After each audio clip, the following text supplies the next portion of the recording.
Hey there, everybody. Thanks so much for tuning in again. Welcome to the second installment of Water Polo Canada's Foundations of Excellence series. Excited for tonight. As you will know from last week, my name is Mitch Kaufman. I'm Water Polo Canada's High Performance Manager, sort of host, sort of MC for these. Anyways, just a couple of things to get out of the way before we bring in our guest tonight. As mentioned last week, we got all the kinks out last week. This is still something new, so if anything pops up, just bear with us. Tonight should run pretty smoothly compared to last week, though, which was pretty smooth in of itself. Um, Make sure to put any questions you have in the chat, any comments. The chat's there. Both myself and Martin are seeing it. So feel free to add any questions you have in there, and we'll do our best to answer them when we can. And then finally, tu peux demander une question dans la langue que tu veux. Nous va répondre dans la langue que tu demandes. Alors, si tu veux demander en français ou en anglais, c'est bon pour nous. And with that said, I'm excited to bring in Martin Fréchette. Martin, welcome. Martin has been working with our senior national teams for quite a while. I've been with the teams about 2.5 years now, and Martin's been with us every step of the way since I've been here. Super excited, super great to work with. Martin, welcome to the live stream. Thanks, Mitch. Happy to be here. Hi, everyone. Hope you'll enjoy this second, let's say, workshop on performance factors that can influence and help you along the way. I'm Martin Fréchette. Just like Mitch said, I have been working with INSQ National du Sport since 2013 and been with the senior water polo team ever since.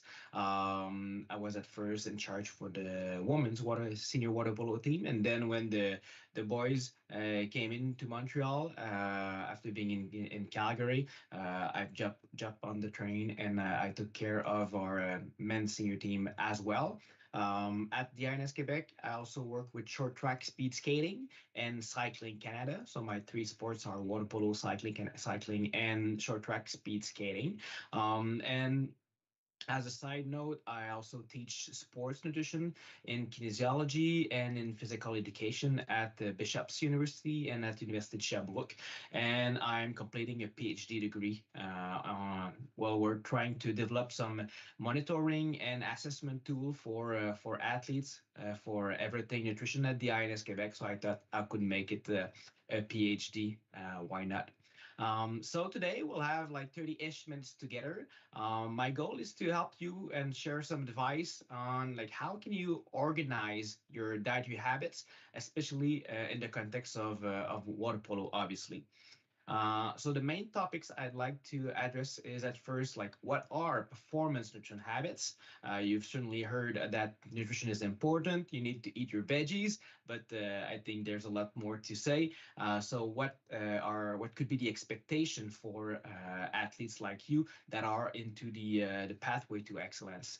I'd like to share also some frequent gaps we see in elite athletes in a variety of sports, but also in water polo. We've been doing some work with our senior teams, and I'd like to share some insights of gaps that we found out with our most experienced athletes and players. So I thought that would be quite helpful for you.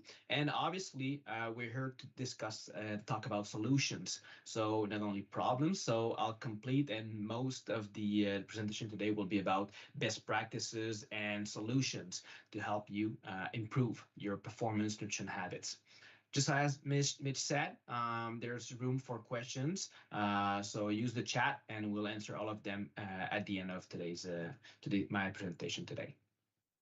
So first piece, I'd say what are we talking about when we say performance nutrition habits? So that's a quite a nice infographic from YLM Sports Science. So you can look at that on the web and on social medias.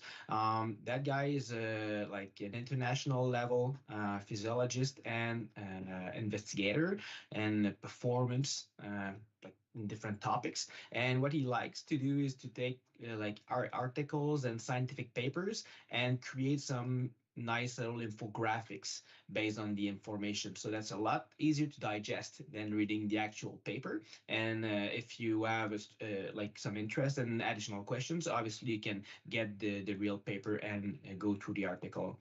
So when we're talking about performance nutrition curriculum, there are different pieces to it. At first, we're talking about basic nutrition concepts. So you should master that at this point. So get informed about nutrition and like not only performance nutrition, but also like day-to-day nutrition, like Canadian Food Guide and these like daily dietary habits we want every Canadian to implement in its life.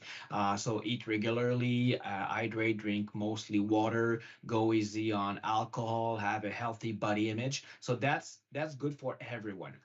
Then step two, basic food skills. So you should try to work on planning your meal, doing some, it's a efficient grocery shopping, prepare food, make sure you can store and handle food safely, and have like nutritious meals. So it's step one, eat. Step two, do it a bit more efficiently, I'd say. And step three, and that's where you should be at, is performance nutrition. So one these two that are mainly, I'd say, like everyday life skills that you like and boxes you should be able to check. You get to performance where you should be able to fuel before, during, and after practice, after games, during tournaments, during training camps. You should have some knowledge about like fuel for recovery, understanding what kind of nutrients you need at what time and whatnot. At where you're at, you should be traveling a bit. So what to bring with you in your luggage, how to manage your restaurants and fast foods and eating on the go, how to manage eating in a buffet while being away. So these are, I'd say, three first pieces that you should be able to master. And if not, that's not a big deal. But that's why we have events like today, so you can like step up and increase your knowledge and your skills in checking these boxes. And the final step is the performance enhancement. Our senior teams are at this point, so we're talking then when these are story of the past and you master those. Well, you can then discuss about body composition improvement, like specific nutritional strategies, using like safe supplement in a safely manner, helping others, adjusting your dietary intakes off season, in season, like high like volume of training, low volume of training, and so on. But I don't expect you to be at this point, and that's something you'll add to your skills as you move towards the pathway of excellence. So now, obviously, it's not perfect for anyone. We see frequent gaps in performance nutrition habits, and those are results from elite the adolescent athletes. So over 300 elite adolescent athletes, so adolescent and young adults. So that's you. So over 300 people answering that survey. So that's quite a bit, and that gives us a good picture of what's the actual situation. And what they find out is depending on the quality of their dietary habits and intake, and depending on the quality of their sleep, that's a whole other topic, but that's quite important.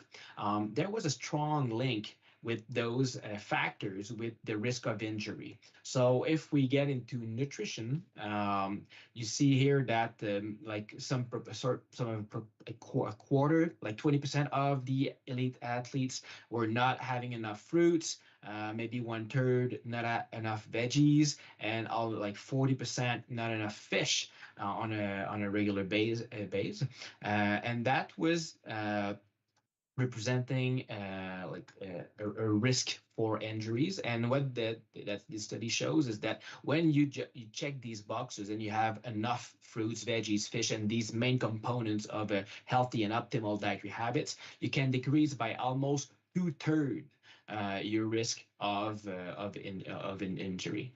So That's quite a bit. Obviously, you'll get some trauma and traumatic injuries on the field of play, and that's not because you eat broccoli that you won't suffer from a concussion. Water polo is a rough sport, and injuries happen.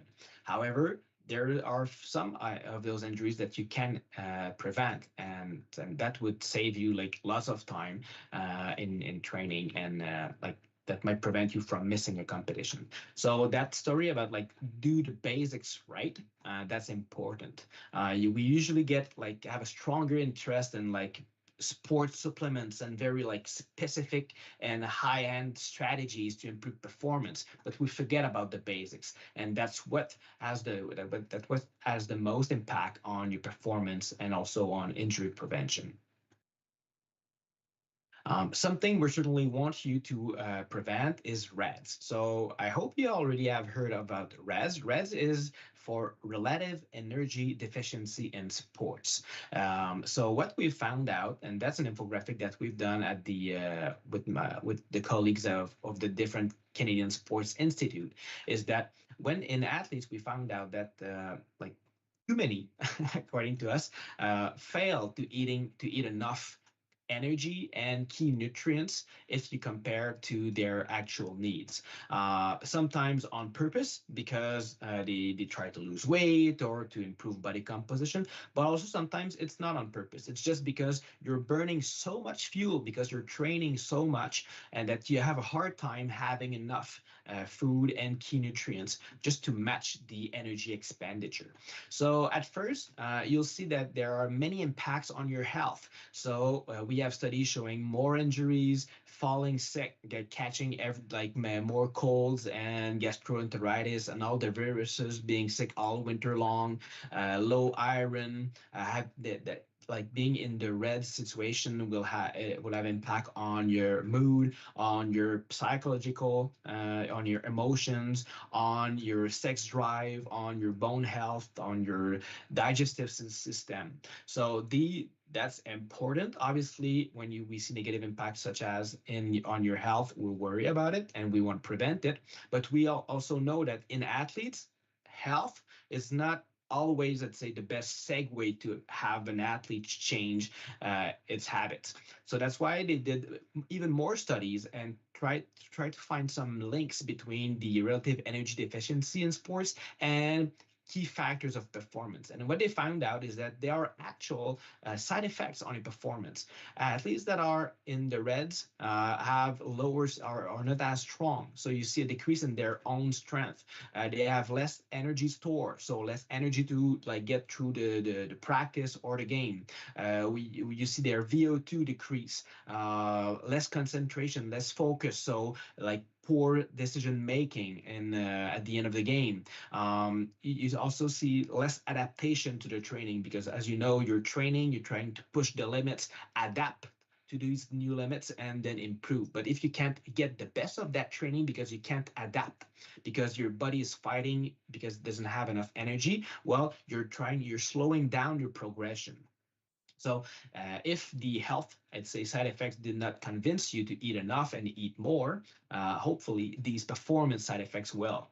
And something else that we know now is that timing matters. And that's an infographic from Cycling Canada, where you see in blue your intake, so the energy input. And in red, you see the output, so your energy expenditure when you're training. So that's an example for cycling. So they train most likely, they'll be training in the afternoon. So you see that the intake does not match the input does not match the input.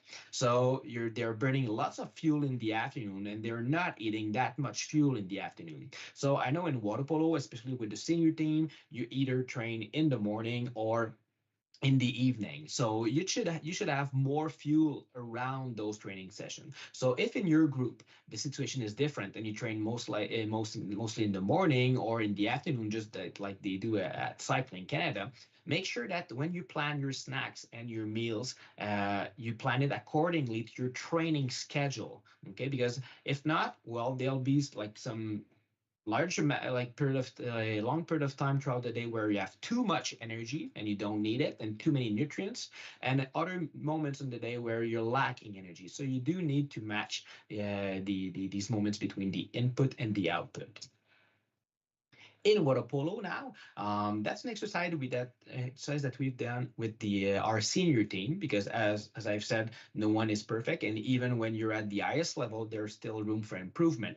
And working like all together, like brainstorming as a team, we've highlighted these 4 gaps.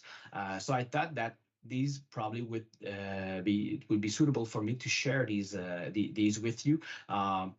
So meal planning was a challenge for them, recovery strategies, hydration, and consistency. So creating habits, routine, so they can do that again and again and again and again. So I'll cover these 4 gaps that we see in water polo, and hopefully you'll find some solutions to improve your own gaps. At first, best practices to close those gaps and solutions. So these are advice for adolescent athletes, so age group athletes, so young adults, 13, 18 years old, 20 years old. So based on literature, these are the best practices, what we should aim at. So at first, at that part of time, that's where your body's changing quite a bit. So even like, just think outside of water polo, you got to make sure that you get all the key nutrients you need just to build your body as a human being. So you need more fuel, you need more key minerals like calcium and vitamin D, so you can build your skeleton and strong bones. Your hormones will change, your body shape will change, because you'll be passing from a kid to an adult. So obviously there are some changes that will happen. Your metabolism will change. So that's a very stressful period for your body. So you got to make sure that the quality of your diet matches the needs for your body as these major changes are happening. Second, that period of time you're in is a period where it's very important to build a strong and a healthy relationship with food. So I'm talking about more about the mental side here, and so we definitely want to prevent anyone from struggling with the relationship with food, struggling with body image, struggling with eating disorders. These situations are happening in athletes as they do with the general population. But you have to be aware that you are in a moment of your life where you're more at risk, and that's when also it's the most important that you build that strong and healthy relationship with food and food habits, so you can keep that strong and healthy relationship for I'd say your adulthood and later in your life. Third, especially when you're an athlete, you should start working on matching your dietary intakes with your training needs and your energy expenditure. So it's not only about eating enough throughout the day, it's eating enough at the right time. So that's the same message as we've been talking about during when I was at the previous slide when we're talking about reds. So we see here and again that you do need to do some, let's say, think about your daily schedule and plan accordingly your snacks and your meals. So because your training load is increasing and will keep on increasing, and what you'll be asking to your body will get bigger. So you do need to also make sure that you have your nutrition on par. 4, you need key nutrients in order to build like your skeleton, build your body, enough iron so you can transport the oxygen, enough calcium and vitamin D for your bones, enough proteins for your muscle, enough carbohydrates to feed all of your body with energy, healthy fats like omega-3s you'll find in fish. Some healthy fats you'll find in avocados, in olive oil, nuts and seeds, and so on. And lastly, it's important to understand that it's a food first approach. So food will always be better than supplements. So sometimes supplements like pills and powders are more practical, but at first you do need to eat and to learn how to eat and to learn where to get these key nutrients.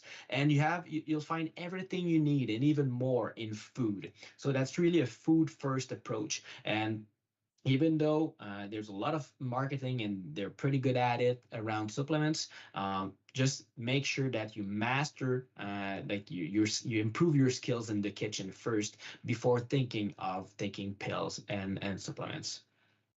So those are the best practices we want to, let's say, have in mind when we try to close these gaps. So some solutions now to help you close the main gaps that we found out in water polo, working with the teams at the INSQ Quebec. You need to adapt your dietary plan or your menu, your weekly menu, to your lifestyle. So you should try to find a 30-minute-ish moment throughout your week. So you know your schedule, you know what's the best moment, and like think ahead and plan ahead your week. Okay, so what's your school, work, training schedule? You'll know on some days you won't have time to cook for dinner for sure. On some of the days you might have more time. So could you like do like larger recipes, and then on the next day, then that you'll be lacking time. Well, all you have to do is to microwave the leftovers, and you'll have a complete and very nutritious home meal of your own. And it's going to take you like less than 5 minutes. How much time do you want to invest in the kitchen? Like, are you interested in cooking or not? Some of you might enjoy having like an entire Sunday afternoon cooking meals and snack for the entire week. For some of you, that might seems very like a very boring activity as well. And there's no wrong or right answer. So depending on how much time you want to invest, well, you'll plan differently. Think of and write down all the needed meals and snacks. Okay, so will you need a lunch on the go on Wednesday because you need to like run from your training to CJEP or high school or wherever you're work, wherever you're going. So based on your schedule, like do the maths and plan out all the meals and snacks you'll need. Look at what you have available at home. So either at home, at your parents' place, in your apartment. So you for sure you have an inventory of food. So what's available? What's there? Think of recipes that you could use the similar ingredients, especially the ingredients you already have. You can look for also what's like, okay, so what are discounts for this week? So you could use some apps like Reebee or Flip to shop around and look, okay, so what kind of fruit or protein should I buy this week? And so I can save a bit of money. So that's one first, I'd say, habit you should consider, is to plan your week based on your personal schedule, your personal needs, your personal interest, and also what you have available at your place. Another advice would be to learn to do some grocery shopping like a boss. Okay, so your parents might be helping when it comes to grocery shopping, but that's part of becoming an elite athlete, to learn to be a bit more like self-autonomous in grocery shopping. So get invested in the grocery shopping, like make that work with your parent or by yourself, depending on your situation. But just invest some time in the process. These are ideas where I find it like it's like these are ideas of foods that are very high in nutrients, not too expensive, so very practical. So for fruits and veggies, I would suggest you go for in-season fruits and veggies. Obviously, at this time of the year, it's not quite an option. So you could try and look for frozen options in which you'll find all pretty much the same amount of nutrients, but they are a lot cheaper. For grain products and starchy veggies, think of oatmeal, bread. If there's a decent discount on bread in specific wheat, make sure you should know that you can freeze your bread. And so you buy two, you freeze one, you use one, then you take the other one out of the freezer.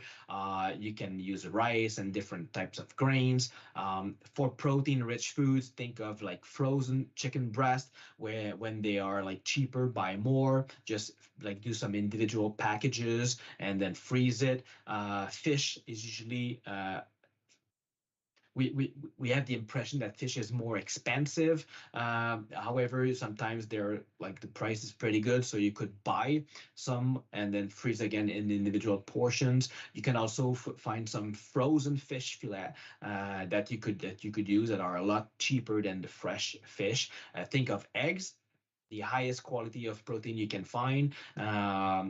Like very cheap protein, protein rich food, canned tuna, canned salmon, canned legumes as well, like either dry legumes like kidney beans, chickpeas, lentils, or canned ones, and herbs and spice. Because if you like to add some, let's say, so to jazz a bit your recipes, these are two brands, McCormick and Mrs. Dash, that does like different, let's say, types of seasoning like Italian, Asian, lemon.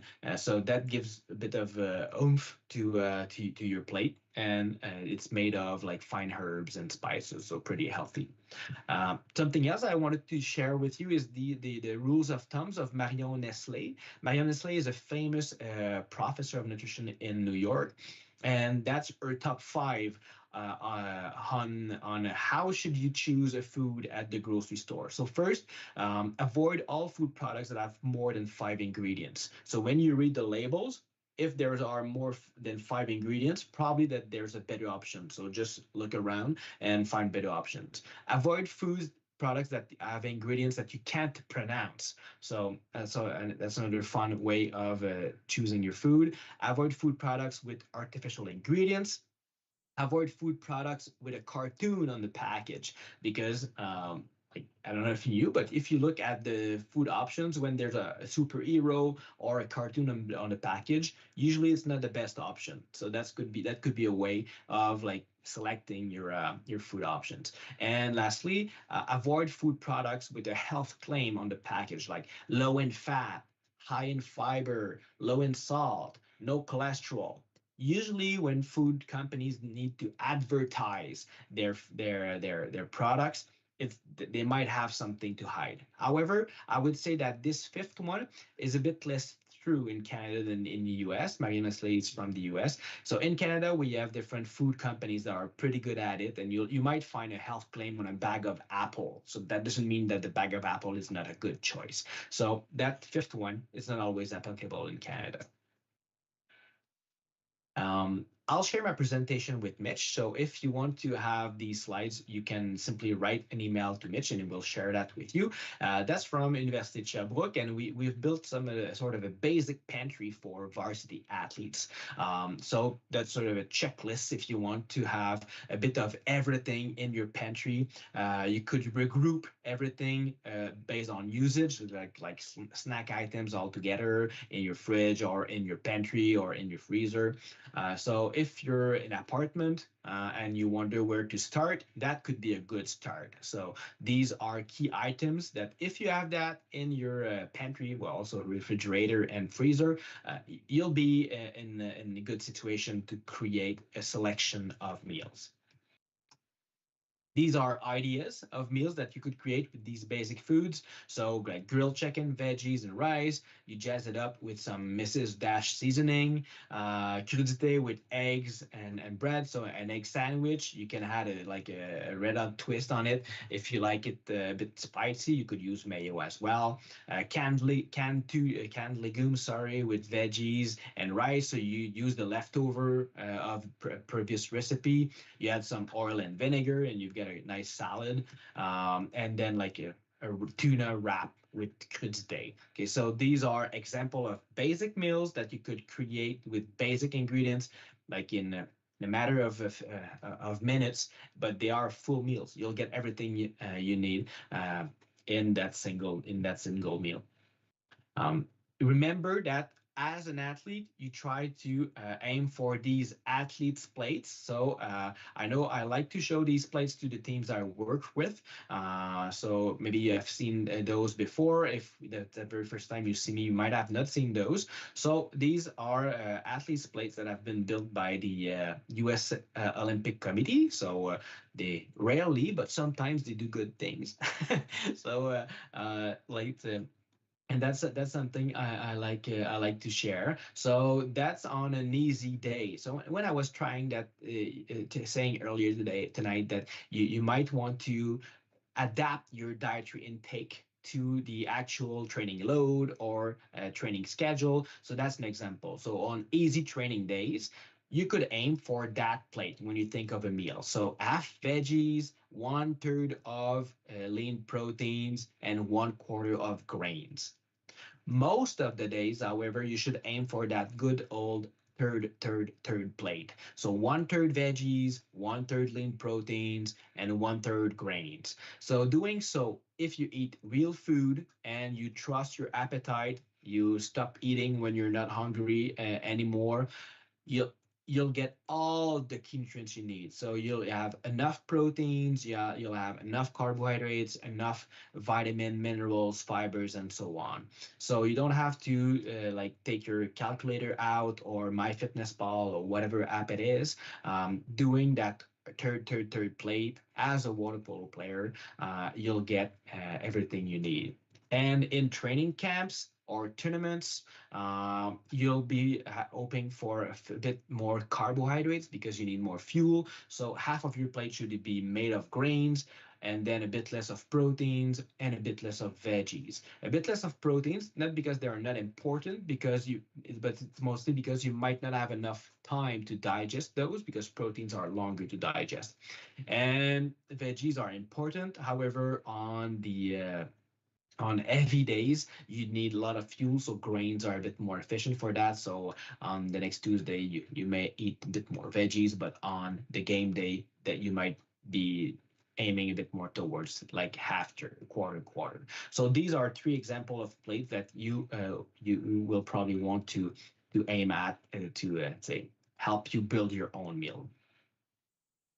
Now, next topic is recovery snacks. That was the second biggest gap that we have found out with our senior teams. I wanted to show you that recovery pyramid here. So that goes beyond nutrition, but when you think of recovery, you might have heard of like different strategies, but they are not all they don't have all the same importance, I'd say, and they don't have all the same like evidence, scientific evidence behind it. For sure, the most important one is the sleep and the downtime. So just put back your your phone and have some sleep, do some naps, make sure you prioritize that in your schedule. And the second one is nutrition. So that's far before like fades and like other like a bit more like let's say new or like sparkling strategies to recover. So all these like massage and stretching will help, but make sure that before that you do sleep and you do prioritize your nutrition and your hydration. So that's very important. And in order to do so, you need to drink plenty of water, but also you need to get enough carbohydrates and enough proteins. So these are like scientific numbers that you don't have to remember. But if you want to translate these numbers in actual food, well, that means that when you need to recover rapidly because there's another training or another game coming up in less than 8 hours, you should have right after your training session or your first game 3 to 4 carbohydrate rich foods and 1 or 2 protein rich foods. So that's a meal. In short, that's a meal. So the best way to recover is to have a meal right after your training and right after your game. That's like a Nature Valley granola bar is not enough. Okay, I'll grab an apple and I'll eat home like an hour and a half later. That's not appropriate. If you want to promote optimal recovery, especially when you're training more than once a day or playing more than once a day, you should try to find a way to adapt your meal schedule so you can have a meal right after your training or your game. And if it's not realistic, make sure you pack and you bring with you enough food. So we're talking about like 4 to 6 food items. Have that complete first big recovery snack, and then when home an hour or two later, have your meal. So one or the other, but like a basic granola bar by itself is not a recovery snack for you. Okay. Third subject that was challenging our athlete is dehydration. So here's the P chart. I show you that P chart because first it's evidence based, but also because that's your best way to monitor your hydration status. So your urine should be clear or pay like lemonade after a training. If after a training or a game your urine is apple juice colored, that means that you should like review your hydration strategy either before or during the game or the practice. So in the best scenario, you would come up to the pool to train or to play, having like your urine colored like number one, I'd say. It would be normal if it's like 2 or 3 after the game, after the practice, because obviously you'll be sweating more than you can drink. But if it's apple juice, well, you need to drink more during the practice, during the game, or to drink more before. There's something to look at. You need to refine your strategy. And then after practice, after game, you need to drink plenty of water. And we're talking about like replacing 125% of the weight you've lost in water. So in the average practice or game in water polo, many of you will lose 1 or 2 kilos. So we're talking about like drinking 1 to 2 liters of water after the practice and after the game. So that's not simply about like finishing your bottle. So you should like finish your bottle, fill it again, drink it, and maybe fill it again and drink it again. Okay, so that you should, in average, we find that water polo players should drink a lot more in recovery than they actually do. Something else on the topic of hydration is I took Gatorade because obviously Gatorade is sort of the McDonald's of sports drink, but I could have taken like Powerade or Kirkland or whatever it is. I just want to highlight like that's the ingredient list. So water, sugar, dextrose, citric acid, natural and artificial flavors, sodium, monopotassic, phosphate, gum arabic, color ester, gum bromate vegetable oil. Okay.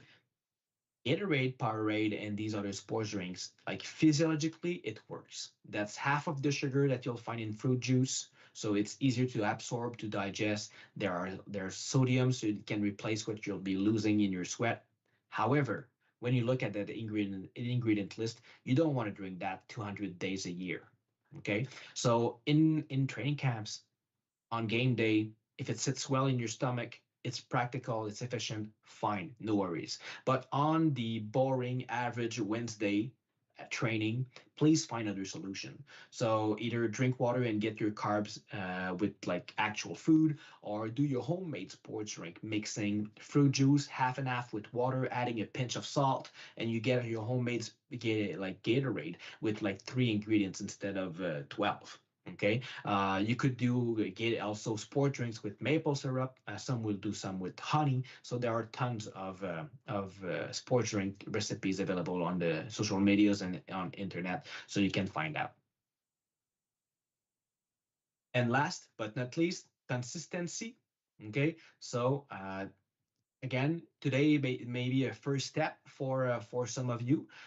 Try to implement these advice. So planning ahead, taking some times in your week to plan your meals, your snacks, your grocery list, your okay, on what day I'll be able to cook, on what day I'll be destroyed and won't want to cook, so I need to have something leftovers, whatever, because I don't want to have like a bowl of cereals for breakfast cereals for dinner. So take that time at least once a week to plan. Make sure you have proper recovery strategies.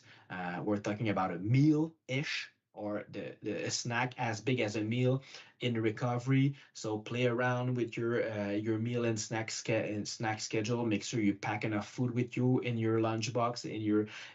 Leave some dried fruits, nuts and seeds, granola bars, a bag of apple in your locker. And then refresh every other week. Okay, your stock. So there are different solutions so you have enough food, because as we've seen at the very beginning of this presentation, it's very important that you match your energy output with your energy input, not only throughout the 24 hours, but also like at a different specific times of the day. So pick one or two new strategies, try to implement it and make it a routine. So try to find some consistency, and once it's like that's part of you and that's part of your that's an habit actually, that's what an habit is. That's an habit. Then pick another or two other these strategies you want to implement to improve and to support you in your pathway to excellence. And that's it. I'm ready for your questions. Thanks, Martin. There is a bit of a delay between the presentation and the stream, so I'm here just to kind of supplement the delay. Super informative. I've definitely learned a couple things. I was taking notes, especially about the grocery shopping. There are things there I hadn't thought of in a while, and it's always good to get the refresher. I think it's really important too for our athletes, especially when they're going to tournaments. You're playing multiple games a day. Mm-hmm. So just to make note of what Martin talked about, making sure you have the proper nutrition with you so that you can be there to properly match. How'd you put the input matches the output? Right. Yeah. So the stream's now catching up. So if anyone has any questions, please go ahead and put them in the chat. If not, as Martin mentioned, feel free to reach out to myself if you want to see the presentation. If you have any other questions, I can direct you back to Martin, and we can go from there. We'll just kind of hang out here for another minute or so. Just to make sure there's no questions that come in late. Anyone tuning in that was taking notes, able to finally put the pen down and ask something. Yeah, and if some of you are too shy to ask, like live, I'm totally open to receive email. I'll add my email address on the presentation, Mitch. So if when you share it, anyone will have my INS Quebec email. So if later tonight or in the next few days there's a question popping up, just reach out. I'll be happy to help. That's awesome. Thanks so much for that. I can't implore all the athletes, all our age group national team athletes, to listen and take advantage of that. Martin is great. He's super helpful for our senior national teams. So I can only imagine the help he can provide to all of you as well. It doesn't look like we have any questions coming in, right. But as we mentioned, feel free to reach out to either of us, and we'll make sure that question gets answered. Otherwise, I hope everyone enjoys the rest of their Monday night. If you're in Montreal, in the general Montreal area like Martin and I, save your back from shoveling if you can. Hopefully the city comes by soon. Otherwise, the rest of you, stay warm. I hear it's cold across Canada. Feel free to reach out if you have any questions. Huge thanks to Martin. And we'll see you in 2 weeks. Have a great night, everyone. Bye-bye.